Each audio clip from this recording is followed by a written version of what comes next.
नमस्कार दोस्तों, स्वागत है आपका इवनिंग शो में। और बहुत ही इंटरेस्टिंग मार्केट आज का भी था।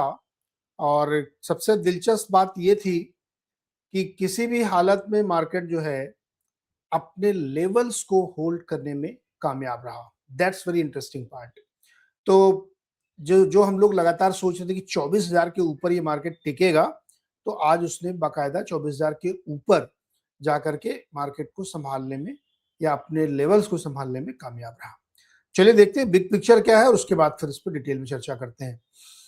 तो मार्केट ने आज एक चौथे दिन अपनी तेजी बनाए रखी। लास्ट शुक्रवार, फिर मंडे, फिर ट्यूसडे, फिर वेडनेसडे, आज चौथे दिन तेजी बनाई और निफ्टी 24,000 के ऊपर बंद होने में सफल रहा। खासतौर पे आज डिफेंस सेक्टर में बहुत बड़ी तेजी थी। पीएसयू, बैंक, आईटी और मेटल्स ने भी अच्छा प्रदर्शन दिखाया, लेकिन ऑटो और रियल एस्टेट में थोड़ी सी सेलिंग प्रेशर थी। कच्चा तेल 80 के नीचे सुबह से बना हुआ है, 79 पे। वहां से ना ऊपर जा रहा ना नीचे जा रहा, लगभग उसी लेवल पे वो फिक्स है। एफआईआई ने आज 101 करोड़ की बाइंग की है। बड़ा ऑस्पिशियस नंबर माना जाता है 101। कल उन्होंने बेचा था 750 करोड़, आज 101 करोड़ की खरीदारी की है। तो ये भी एक बड़ा इंटरेस्टिंग फैक्ट है। चलिए डिटेल में देखते हैं इसमें क्या तस्वीर बन रही है। तो 96 पॉइंट की गेंस के साथ 24,085 पे बंद हुआ। कल 23,095 में था, तो बहुत थोड़ा सा जम था। इफ यू रिमेंबर, हम लोगों ने सुबह डिस्कस किया था मॉर्निंग शो में, जो लोग हमारे साथ जुड़े हुए थे, कि 24,000 पे ही सबसे ज्यादा कॉल राइटर थे और 24,000 पे ही सबसे ज्यादा पुट राइटर थे। और उसके बाद सीधे 24,500 पे कॉल राइटर था। बीच में गैप था, नीचे ज्यादा करीब थे, मतलब 23,900 पे, 23,800 पे, इस तरह से थे। तो मॉर्निंग में अंदाजा लगा था कि एक बहुत ही नैरो रेंज में मार्केट चलेगा, रुकेगा, वहीं आसपास घूमता रहेगा। और जब आप इसका चार्ट देखेंगे निफ्टी का, तो आपको दिखेगा कि थ्रू आउट मार्केट उसी एक रेंज के अंदर मूव करता रहा, कहीं ज्यादा भागा नहीं, क्योंकि उसी जगह सबसे ज्यादा लड़ाई चल रही थी। लेकिन फाइनली बुल ने इस लड़ाई को जीता और 24,000 के ऊपर वो बंद करने में कामयाब रहे। अगर आप 5 दिन का इसका चार्ट देखिए, तो गैप अप बना। और ये जो 5th डे का चार्ट आपको ये आगे दिख रहा है, ये बिल्कुल एक बहुत ही नैरो रेंज में ट्रेड हुआ और उसने ऊपर ही रहा। लाइकवाइज बैंक निफ्टी का भी चार्ट वैसे ही था। आप इंटरडे चार्ट देखिए, आपको बिल्कुल साफ दिख रहा है कि जो गैप अप बनाया उसके बाद उसी रेंज में 250-300 पॉइंट की रेंज में प्ले करते रहे। तो फायदा किसको हो रहा है इसमें? जो होल्ड कर रहा है ट्रेड। गैप अप के बाद पैसा नहीं बन रहा है। लास्ट 4 डेज से अगर आपने सुबह खुलने के बाद पैसा लिया, तो दिन भर शायद आपका पैसा नहीं बना होगा। लेकिन अगर आप होल्ड करके ले गए तो पैसा बनता। अब यहाँ पे बड़ा रिस्क है भैया, रात भर का रिस्क कौन लेगा? पता नहीं क्या डेवलपमेंट हो जाए। तो अब ये इसको कहते ना कि जिसके पास हिम्मत है, जो बहुत बहुत ज्यादा रिस्क ले रहा है कि हम होल्ड करके जाएंगे, शायद उसको पैसा बन रहा होगा। अदरवाइज खुलने के बाद आपके पास बहुत अपॉर्चुनिटी नहीं। लगातार 4 दिन का हम चार्ट उसी तरीके से देख रहे हैं। ये आपका हीट मैप है। हीट मैप आप देखोगे तो इसमें ग्रे बॉक्सेस की संख्या आज बहुत ज्यादा है। मतलब इसका ये हुआ कि बहुत सारे स्टॉक्स में कोई खास मोमेंटम नहीं था। और मोमेंटम इसलिए नहीं था क्योंकि आपको इंडेक्स से ही अंदाजा मिल रहा होगा कि मार्केट ना नीचे जाने को तैयार है, ना बहुत ऊपर जाने को तैयार है। एक बहुत नैरो रेंज में प्ले कर रहा है, क्योंकि दोनों तरफ लड़ाई चल रही है कि कौन उस किले को जीतेगा। लेकिन फाइनली बुल्स जीते, 24,000 के ऊपर वो सक्सेसफुल हुए। तो ग्रे बॉक्सेस अगर बहुत ज्यादा है तो ब्रॉडर मार्केट में आज कोई बहुत ज्यादा दिलचस्पी नहीं थी। इवन कल भी ठंडा ट्रेड था, आज भी ठंडा ट्रेड है। मल्टीपल रीजन इसके हो सकते हैं कि फेड की बैठक है, क्रूड नीचे लगातार आ रहा है, पता नहीं बाउंस हो जाए कि नहीं हो जाए, ट्रम्प कुछ मूड बदल जाए, G7 की बैठक चल रही, वहां कुछ ऊपर नीचे बातचीत हो जाए, यू नेवर नो। तो उसी परिस्थिति में आपको देखने को मिल रहा है। मिड स्मॉल और माइक्रो कैप में आप देखेंगे तो आज माइक्रो कैप ने ज्यादा सबसे अच्छा प्रदर्शन दिखाया, 1% से ज्यादा की उसमें मजबूती बनी। विक्स में कोई खास डिफरेंस नहीं आया, क्योंकि ऑलरेडी इसमें से वॉर प्रीमियम लगभग निकल चुका है, तो इसलिए वो बहुत ज्यादा कमजोर भी नहीं हो रहा है। आज किसने ऊपर रखा और किसने नीचे खींचा? तो आज का जो विलेन था वो टाटा मोटर्स पैसेंजर व्हीकल था। तगड़ी गिरावट स्टॉक में हुई। एक्सिस और कोटक बैंक ने भी उसमें सपोर्ट किया। मजबूती मिल रही थी भारती से, हेवी वेट से। बाकी ट्रेंड वगैरह कुछ सपोर्ट करते थे। इन्फोसिस ने भी मदद की, क्योंकि आईटी इंडेक्स या आईटी स्टॉक्स पिछले 2-3 दिनों से बढ़िया प्रदर्शन दिखा रहे हैं।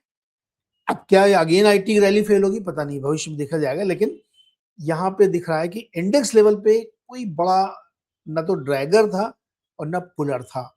मानने के लिए आप कह सकते हैं कि इन्फोसिस और भारती ने थोड़ा सपोर्ट किया यहाँ पे, बाकी सबका योगदान थोड़ा थोड़ा था।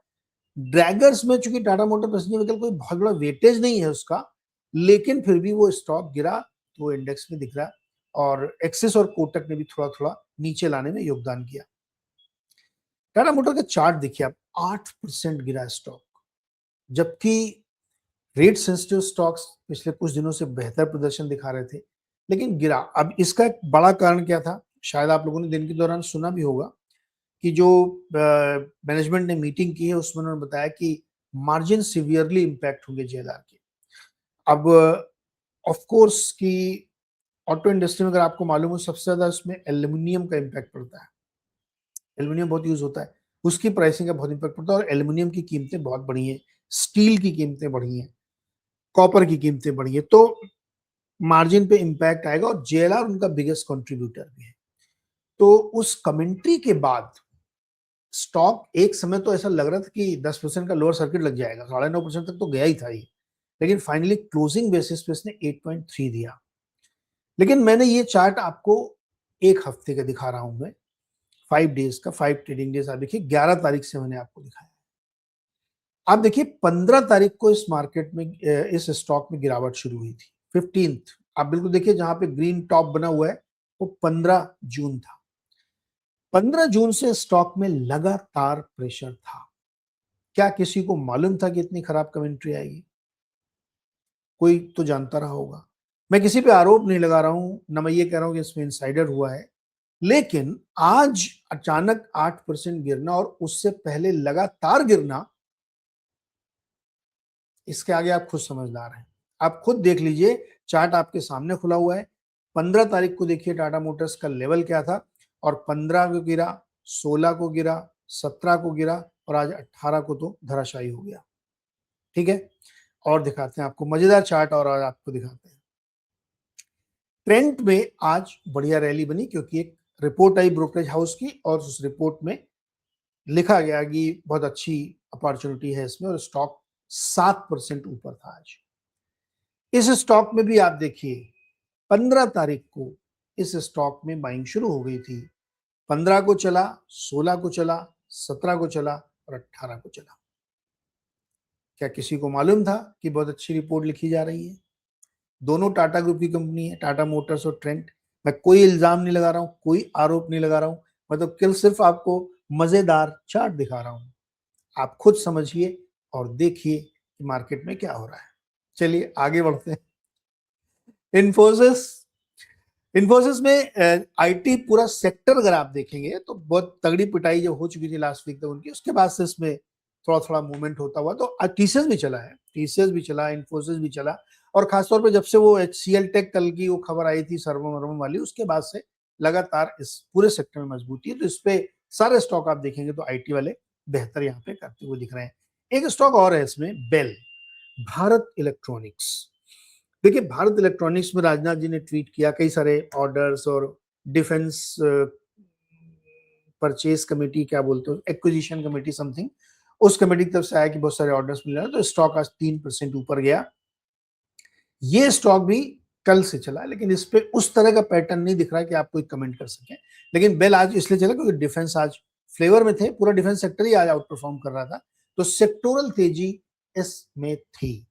लेकिन अगेन मैं आपको वो दो चार्ट जरूर दिखा देना चाहता हूं कि ट्रेंड में या टाटा ग्रुप में या टेक्सटाइल स्टॉक्स में या रिटेल स्टॉक्स में कोई सेक्टोरल टेल विंड नहीं था, इंडिविजुअल स्टॉक था जो 15 तारीख से चल रहा था। एंड सेम ग्रुप का टाटा मोटर्स भी 15 तारीख से गिरना शुरू हो गया था। बाकी आप समझदार हैं। चलिए आगे बढ़ते हैं, ये सब चीजें होती रहती मार्केट। एडवांस डिक्लाइन देखिए आप, 33 बनाम 16, 306 बनाम 192, और 10 बनाम 4।